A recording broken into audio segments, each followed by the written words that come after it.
Hi everyone. In this video, I'm going to discuss about the issue of urban poverty amongst Malaysian graduates. As we know, there has been an increasing awareness and debate about this since the rise of social media. This usually revolves around how graduate salary is severely lagging behind the growth of economy and inflation. The formal definition by Oxford Bibliography is as shown on the screen, but simply, urban poverty is when rapid pace of urbanization causes vulnerability among the urban dwellers. Now, how does urban poverty look like in Malaysia?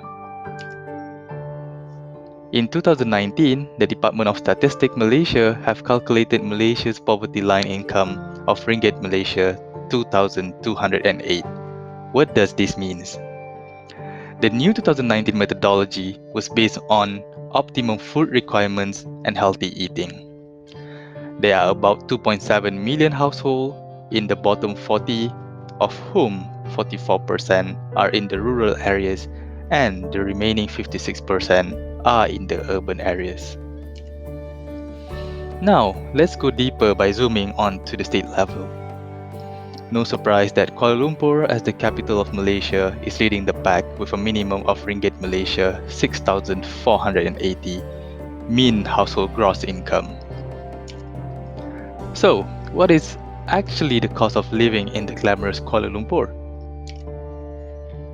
In 2016, Bank Negara Malaysia have came out with a study about living wage in Kuala Lumpur for different household sizes. A living wage refers to a minimum acceptable standard of living. Therefore, the living wage rates are usually higher than the minimum wage rate. For example, a single adult should earn at least Ringgit Malaysia 2,700 to live in acceptable standard within Kuala Lumpur. With all those figures in mind, where does our graduate actually stand?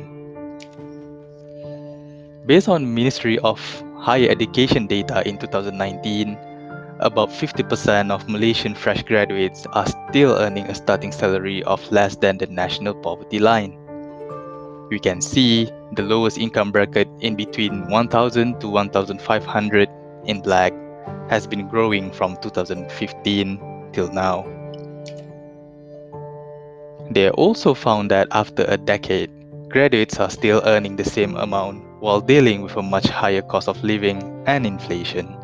The trends are similar over the years regardless of graduates' qualification. Further data reveal that graduates from lower household income is at a higher risk of unemployment. Often, these graduates face the trade-off between low-income jobs and no income due to unemployment.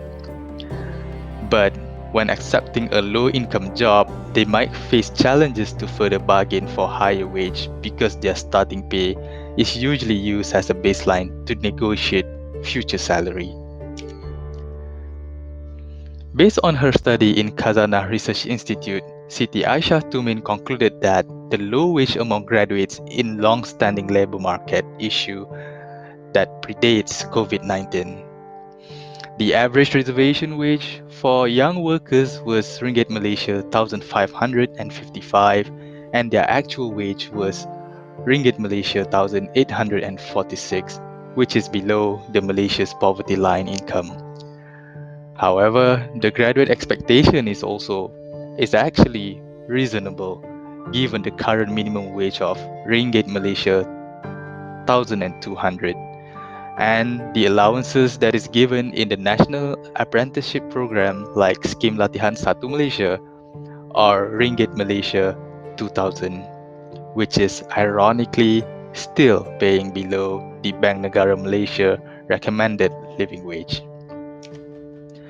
With all that being said, is it true that our graduates are actually spoiled and demanding? Thank you for watching.